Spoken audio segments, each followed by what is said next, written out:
Hello అండి. అందరికి నమస్కారం అండి. Welcome to my YouTube channel SN updates YouTube channel. ఈరోజు ఈ వీడియోలో వచ్చేసరికి ఏంటి అంటే పీఎం కిసాన్ 19వ విడతకు సంబంధించిన రూ. 2000 అనేది కూడా ఈ యొక్క సంక్రాంతికి అనేది కూడా ఈ యొక్క అమౌంట్ అనేది జమ చేస్తారా లేదా అని చాలామంది రైతులైతే కూడా కామెంట్ చేస్తున్నారు. సో అదేవిధంగా జమ చేస్తే ఈ సంక్రాంతికి జమ చేస్తారా లేదా ఒకవేళ సంక్రాంతికి జమ చేయకపోతే ఎప్పుడు జమ చేస్తారు అని అయితే కూడా చాలామంది రైతులైతే కూడా కామెంట్ చేస్తున్నారండి. సో ఈ వీడియోలో మనకి ఎప్పుడు పీఎం కిసాన్ అనేది జమ చేస్తారని కూడా క్లారిటీ చెప్తాను. సో విత్ ప్రూఫ్తో సహా అయితే కూడా చూపిస్తాను. సో ఇలాంటి మనకి రైతులకు సంబంధించిన ప్రతి ఒక్క అప్డేట్స్ మీకు రావాలి అంటే మాత్రం ప్లీజ్ సబ్స్క్రైబ్ అయితే చేసుకోండి. ఇలాంటి అప్డేట్స్ వస్తూనే ఉంటాయి. అదేవిధంగా ఈ వీడియోకి ఒక లైక్ అయితే కూడా చేయండి. ఇంకా ఆలస్యం చేయకుండా లెట్స్ టాపిక్‌లోకి అయితే వెళ్ళిపోదాం.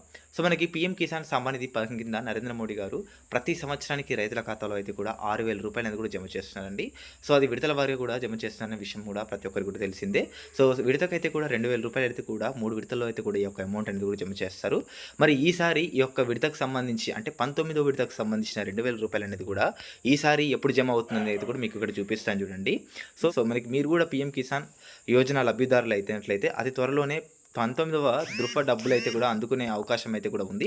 సో కొత్త ఏడాది పీఎం కిసాన్ 19వ విడతకు సంబంధించిన డబ్బులు అయితే కూడా ఫిబ్రవరి నెలలో అయితే కూడా పడే అవకాశం ఉందని అధికారిక వర్గాలు అయితే కూడా చర్చ సాగుతుంది నడుస్తుంది.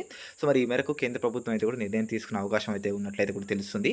సో మరి చూస్తున్నారు కదా పీఎం కిసాన్ 19వ విడతకు సంబంధించిన అమౌంట్ అనేది కూడా మనకి ఫిబ్రవరిలో అయితే కూడా ఫిబ్రవరి మంత్లో అయితే కూడా మనకి ఎప్పుడైనా కానీ పడవచ్చు అనేట్లయితే కూడా తెలుస్తుందని అయితే అధికారులు అయితే కూడా చెప్తున్నారన్నమాట.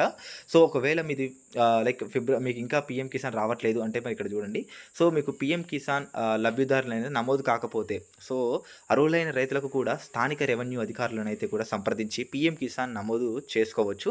సో అదనంగా పథకంలో నామమాత్రపు రుసుముతో అయితే కూడా సాధారణ సేవ కేంద్ర సిఎస్సిలు ద్వారా అయితే కూడా అందుబాటులో అయితే కూడా ఉంటుందని చెప్తున్నారు. సో ఒకవేళ మీరు ఈకేవైసీ చేశారు అయినా కూడా మీకు అమౌంట్ రావట్లేదు అంటే మాత్రం మీ యొక్క అధికారులను అయితే కూడా మీరు రెవెన్యూ అధికారులను అయితే కూడా సంప్రదించండి. సో మీ పీఎం కిసాన్కి సంబంధించి అయితే కూడా మీరైతే కూడా చర్చించండి వాళ్ళతో.